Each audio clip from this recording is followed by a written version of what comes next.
की सत्य सनातन धर्म की प्यारी साध संगत जी, परम पूज्य परम वंदनीय प्रेम करुणा और दया दी त्रिमूर्ति त्रिवेणी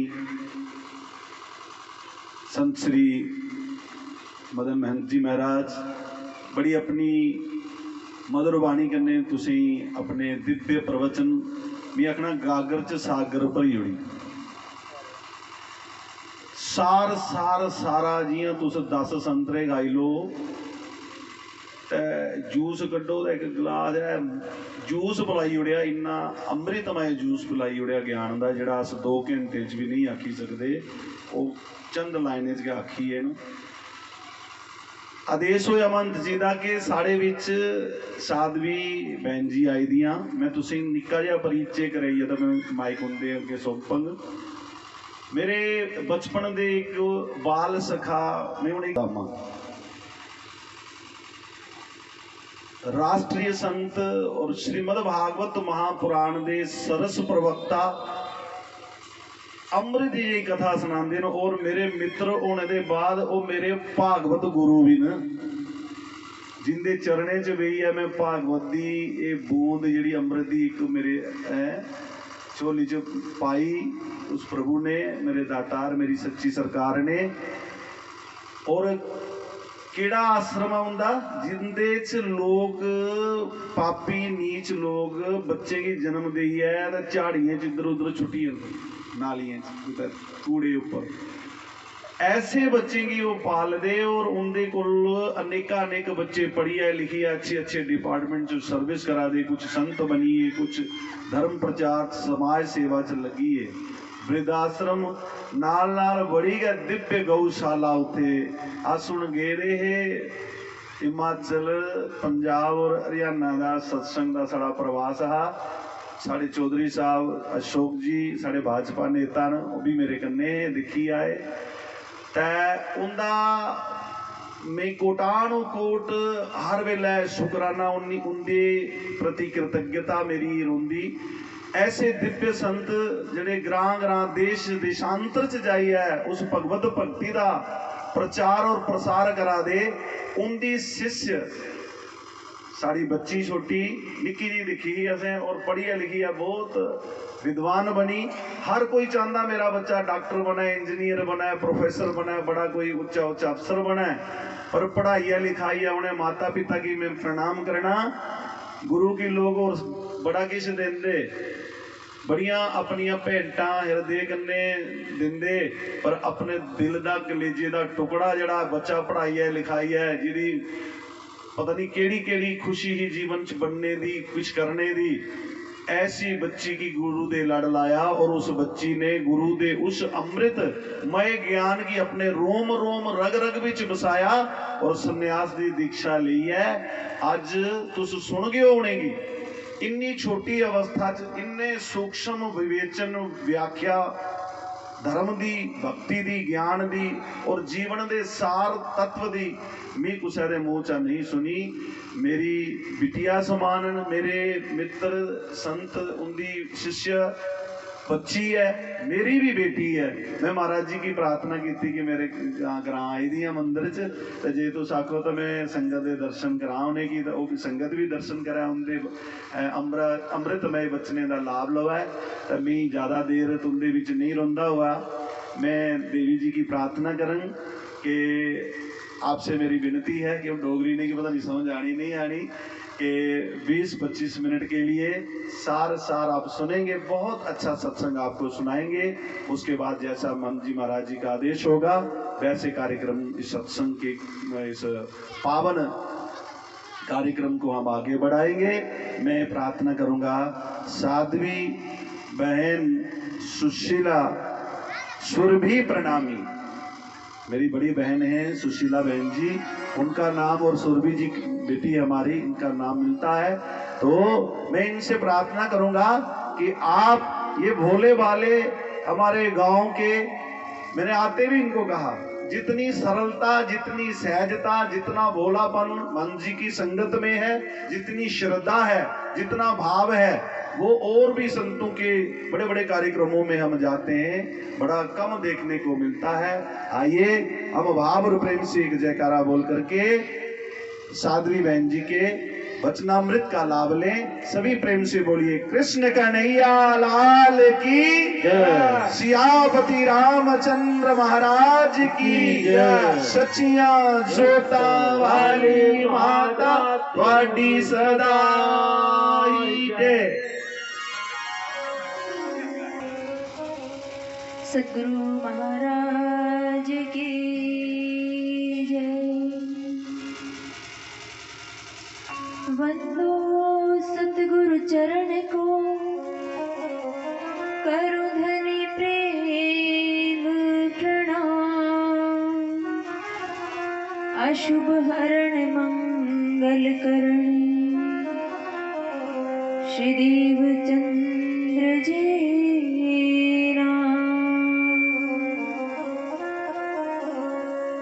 श्री प्राणनाथ निज मूलपति, श्री महराज सुना।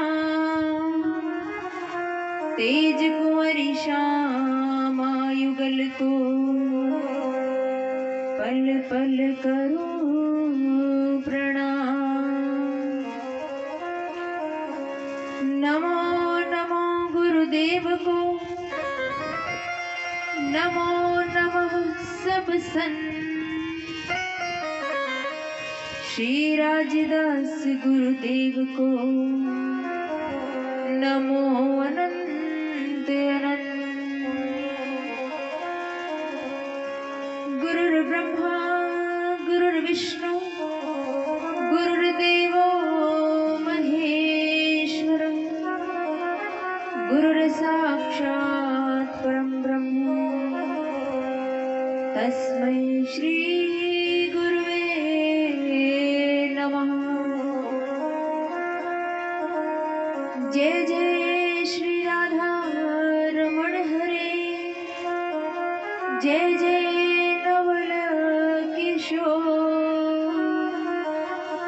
जय गोपी चित चोर प्रभु, जय जय माखन चोर, जय जय माखन चोर। बोली कृष्ण कन्हैया लाल की जय, सद्गुरु महाराज की, श्री रामचंद्र भगवान की जय, अपने अपने गुरुदेव की, सर्व संत जन की जय, सर्व साध संगत की जय, भारत माता की जय, गौ माता की जय। जय जय श्री राधे, जय जय श्री राधे, जय जय श्री राधे। राधावर कृष्ण चंद्र की हृदय स्थिर विराजमान परम पूज्य परम वंदनीय प्रातः स्मरणीय सद्गुरु महाराज, पंचासीन परम वंदनीय आदरणीय संत श्री उमेशानंद जी महाराज, जो मुझे यहाँ लेकर आए हैं, उनका आशीर्वाद समझती हूँ मैं कि जब भी वो हमें सत्संग में आने का मौका देते हैं। और पंचासीन महंत जी महाराज, अन्य उपस्थित सभी संतजन और परमात्मा के लाडले प्यारे प्यारे सुंदर अपने हृदय में विराजमान आप सबके, जो आपके हृदय में मेरे प्रभु विराजमान है, उनकी सुंदर झांकी का दर्शन करते हुए, उनके चरणारविंद का दर्शन करते हुए मैं आप सभी के चरणों में कोटि कोटि प्रणाम करती हूँ। एक बार सभी प्रेम से कहेंगे प्रणाम जी। आवाज नहीं आई, अच्छा लगता है जब सब एक साथ एक बार और कहेंगे प्रणाम जी। बहुत अच्छा लग रहा है कि मुझे भी आप सबके दर्शन करने का मौका मिला। हमारे आदरणीय महाराज जी ने ये अतिशय कृपा की मुझ पर कि मुझे कल जब बात हुई तो कहने लगे कि सत्संग में ये चलना है, तो सत्संग तो ऐसी चीज है, हमारा भोजन है, आत्मा का भोजन सत्संग होता है ना। ऐसी चीज को, भोजन को कौन छोड़ता है? हम छोड़ते हैं? बिल्कुल नहीं। दिन में 4-4 बार भोजन करते हैं, है ना। तो ऐसे ही सत्संग का जब भी आदेश हो, परमात्मा की कृपा समझती हूँ मैं कि हमें जब भी मौका मिले सत्संग का, तो बस ऐसे ही प्यास हो जैसे हम हर समय कुछ ना कुछ हमारे शरीर को खिलाते रहते हैं, वैसे ही सत्संग भी जब मिल जाए तो अतिशय कृपा परमात्मा की हमें समझनी चाहिए। और वही मुझे लगा कि हाँ, परमात्मा ने यहाँ आने के बाद भी मुझे सत्संग का जगह जगह मौका देते हैं। तो महाराज जी की के माध्यम से, उनके सानिध्य में अगर मुझे सत्संग सुनने का भी मौका मिलता है, बड़ा बहुत बहुत कृपा आपकी, बहुत आभारी हूँ मैं महाराज जी की जो उन्होंने मुझे आप सब सुंदर साथ के दर्शन करने का मौका दिया। और अभी अभी हम संतों के मुख से अच्छी अच्छी वाणी सुन रहे थे। महाराज जी अभी कह रहे थे ना कि हमारा जीवन ऐसा हो कि, मुझे डोगरी थोड़ी थोड़ी समझ आती है तो उनको ये भाव जरूर समझ आया कि वो यही कह रहे थे कि भक्ति का कोई समय नहीं होता और भक्ति इतनी सरल होनी चाहिए। अभी जैसे मंदिर बन रहा है, अभी नव निर्माण है, निर्माण चल रहा है, और कहते हैं कि हम सोचते हैं कि जब हमारा बड़ा घर बन जाएगा उसमें मंदिर बनाएंगे, फिर हम भक्ति करेंगे, फिर परमात्मा का ध्यान करेंगे, पूजन करेंगे, या गांव में कोई मंदिर बनेगा तो बनेंगे, उसके बाद में करेंगे, उसके बाद में भंडारा होगा। लेकिन ये परमात्मा की कृपा देखिए आप कि मंदिर अभी पूरा नहीं हुआ है और सत्संग पहले से चल रहा है। बोलो कृष्ण कन्हैया लाल की। कितनी कृपा है हमारे ऊपर। भक्ति कोई बहुत मुश्किल काम नहीं है। ऐसा नहीं है कि हम बहुत समय तक कोई तप करेंगे, साधना करेंगे, या बहुत बड़ा ही मंदिर होगा, बहुत कुछ ऐसा करने के बाद ही भक्ति होगी। बहुत सरल है भक्ति करना। हम सब काम करते हैं ना, और माताएं बैठी हैं, और कई बार मेरे साथ ऐसा होता है, मैं जब जाती हूँ सत्संग में, हम कहते हैं ना माताओं सब अपना जीवन भक्ति में बना लो, क्योंकि उपदेश, जो भी उपदेशक होते हैं उनका मुख्य उद्देश्य क्या होता है, जो भी संगत आई है, जो साथ संगत अपना समय निकाल के परमात्मा के दरबार में आए हैं, तो उनके कल्याण की कोई बात करे। हर एक संत का, हर एक साधु के जीवन का लक्ष्य यही होता है कि वो अपने से जुड़े जो भी परमात्मा के भक्त हैं उनका कल्याण कर सके, उनको कल्याण का मार्ग बता सके, ये उद्देश्य रहता है। तो हमारा कल्याण कैसे होगा? हम इस संसार में किस लिए आए हैं, पहले इस चीज को समझें। हम इस संसार में किस लिए आए हैं? जब तक हम सत्संग से नहीं जुड़ते, संतों से नहीं जुड़ते, गुरुजन से नहीं जुड़ते, तब तक हमें क्या लगता है कि हमारा इस संसार में आने का काम है कि हम संसार में आए, खाए, पिए, खेले, शादी ब्याह हुआ, बच्चे हुए, उनका पालन पोषण किया, उनको अच्छी नौकरी लगा दिया। कई लोग कहते हैं ना, बस मेरा बच्चा पढ़ लिख जाए, उसको नौकरी लग जाए, उसकी शादी हो जाए तो मैं गंगा नहाई हो जाऊं। सुना मेरी भाषा? समझ आ रही है? समझ आ रही है ना? तो अपने आप को ऐसा समझते हैं कि मेरे जीवन का कल्याण तभी होगा जब मैंने अपने बच्चों को पढ़ा दिया, लिखा दिया, उनकी शादी कर दी, वो कामयाब हो गए तो मेरा जीवन सफल हो गया।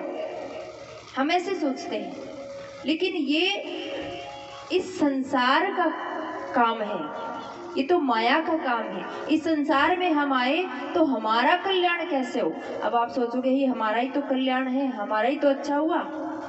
अगर हमने बच्चों को पढ़ा दिया, लिखा दिया तो हमारा ही तो अच्छा हुआ, लेकिन वास्तव में ये हमारा क्या है? हमारा क्या हुआ? हमारी आत्मा जो है वही तो हम हैं। आत्मा का इसमें क्या हुआ? आत्मा का कल्याण हुआ, हमें परमात्मा की प्राप्ति हुई।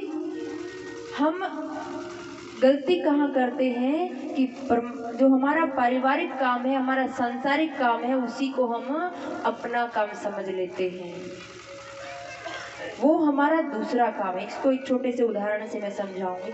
जैसे हम बच्चे को स्कूल में एडमिशन करवाते हैं, नर्सरी क्लास में। सबके बच्चे स्कूल जाते हैं ना, किसी के पोते पोती जाते हैं, किसी के बेटे जाते हैं, जो है ना, सबके छोटे छोटे बच्चे जब शुरू में एडमिशन करवाते हैं, शुरू में स्कूल में भेजते हैं, तो हम क्या करते हैं, बच्चा बड़ा रोता है कि मुझे नहीं जाना, क्योंकि वो अपने घर से, अपने परिवार से, माँ से दूर जाना नहीं चाहता। फिर भी उसको हम जबरदस्ती स्कूल में भेजते हैं और क्या बहलाते हैं कि बेटा पढ़ना नहीं है। कहते हैं ना, कुछ नहीं करना है, बस मैडम के पास जाके थोड़ी देर खेलना है। नर्सरी में बच्चा जाता है ना, शुरू में कभी भी देखना मैडम उसको थोड़े दिन खिलाएगी, पढ़ाती नहीं है, कुछ नहीं पढ़ाएगी, खिलाएगी, कुछ चॉकलेट देगी, टॉफी देगी, गेम कुछ खेल में लगाए रखती है। और जब उसको हफ्ता 10 दिन हो जाता है तो बच्चे को भ्रम हो जाता है कि मुझे तो स्कूल में खेलना ही है। फिर वो माँ के पास रुकना पसंद नहीं करता, वो क्या कहता है, स्कूल में जाना है, क्योंकि उसे लगता है वहाँ रोज चॉकलेट मिलती है, रोज टॉफी मिलती है, रोज खेलना है, और वो खेल के भ्रम में पढ़ता है। लेकिन धीरे धीरे मैडम उसको क्या सिखाना शुरू करती है कि तुम्हारा स्कूल में आने का काम केवल खेलना नहीं है, धीरे धीरे उसको पढ़ना सिखाती है। वो बच्चा स्कूल में किस लिए जाता है, किस लिए भेजा हमने स्कूल में, पढ़ने के लिए। उद्देश्य क्या है, पढ़ना। लेकिन शुरू में खेलने लगे और वो पूरा साल खेलते ही रहे तो अच्छा लगेगा, पूरा साल खेलता ही रहे तो अच्छा रहेगा नहीं। 10-15 दिन बाद ही हम शिकायत करने पहुंच जाएंगे मैडम के पास में कि बच्चा तो कुछ सीखा ही नहीं, जिस काम के लिए भेजा था वो तो किया ही नहीं। ऐसे ही हम इस संसार के स्कूल में आए किस लिए हैं, आत्मा का कल्याण करने के लिए, परमात्मा की भक्ति करके परमात्मा को प्राप्त करने के लिए, आत्मा और परमात्मा का जो मिलन है उसके लिए हम संसार में आए हैं। और ये जो परिवार है, परिवार की ड्यूटी है, वो तो हफ्ते 10 दिन का जो खेल है बच्चे का, उसकी तरह है। खेलना है थोड़े दिन, उसको समझना, लेकिन वास्तविक उद्देश्य क्या है, असली काम क्या है हमारा, परमात्मा को पाना। तो जब ये बात संत गुरुजन कहते हैं, हम लोग किसी से कहते हैं, तो कई लोग क्या बोलते हैं पता है, माताएं तुम्हारा तो काम यही है, हमें तो बहुत काम है घर में, है ना, हमारा तो वास्तव में काम यही है। लेकिन माताएं कह देती है, बोले हमारे पास इतना टाइम थोड़ी है, तुम्हारा तो काम, तुम्हें क्या काम है, हमें तो बड़ा काम है। उनको लगता है हमें कोई काम नहीं है, लेकिन सच में परमात्मा की भक्ति के अलावा कोई काम नहीं होगा हमें भी। लेकिन माताओं की तरह इतना बिजी नहीं होते, फिर भी उनके लिए मैं कहती हूँ और भी आसान होता है भक्ति करना। जैसे गोपियाँ करती थी ना, गोपियों के बारे में आपने सुना होगा भागवत में, महाराज जी से भागवत सुनी होगी तो उसमें जरूर सुना होगा कि गोपियाँ कभी मंदिर नहीं गई, कभी वो तीर्थ स्नान करने भी नहीं जाती थी, कभी वो ऐसे बैठ के योग साधना आदि भी नहीं करती थी। फिर भी उनकी भक्ति को संसार में सर्वश्रेष्ठ भक्ति कहा गया। क्यों? उनकी भक्ति को सर्वश्रेष्ठ भक्ति कैसे कहा? उनका ध्यान हमेशा एक ही नाम में रहता था, उनकी जुबान पर हमेशा एक ही नाम रहता था, भगवान का नाम, कृष्ण नाम। संतों ने बड़ी अच्छी अच्छी वाणी से समझाया है, बड़े अच्छे अच्छे चौपाइयों से समझाया है। नवदा से न्यारो कहो 14 भुवन में नाही, सो प्रेम कहाँ से पाइए जो बसत गोपिका माही।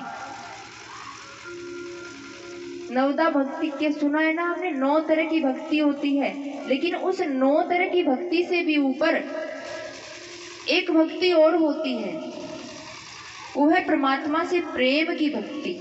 चाहे हम जो 9 तरह की भक्ति बताई गई है वो नहीं भी कर पाते तो भी बस एक काम कर लीजिए, परमात्मा से प्रेम कर लीजिए, जैसे गोपियों ने किया। हमेशा उनके ध्यान में रहना। अगर वो पानी लेने भी जाती थी तो किस कारण है कि कृष्ण के दर्शन हो जाएं। वो मक्खन भी बेचती थी तो ये नहीं कहती थी कि मक्खन ले लो, वो क्या कहती थी, मोहन ले लो, मोहन ले लो। हमेशा उनकी जुबान पर एक ही नाम रहता था। तो क्योंकि गोपियों ने अपना जो जीवन है, अपना जो कर्म है, उसी को कृष्ण की भक्ति बना लिया, परमात्मा की भक्ति बना लिया। तो हम भी क्या करें, जैसे घर में काम करते हैं, अब घर में भोजन कौन कौन बनाता है, कौन कौन बनाता है? सभी बनाते हो, सभी बनाते हैं ना। तो जब हम भोजन बनाते तो भाव क्या रहता है कि मैंने अपने बच्चों के लिए, अपने पति के लिए, अपने भाई बंधु सबके लिए भोजन बनाया, ये भाव रहता है। लेकिन उसी भोजन को बनाते हुए आप परमात्मा का नाम लेते रहेंगे और ये भाव रखेंगे कि मैं अपने भगवान का भोग बना रही हूँ, तो वो भोजन भोजन नहीं, वो प्रसाद बन जाएगा। बोलो कृष्ण कन्हैया लाल की।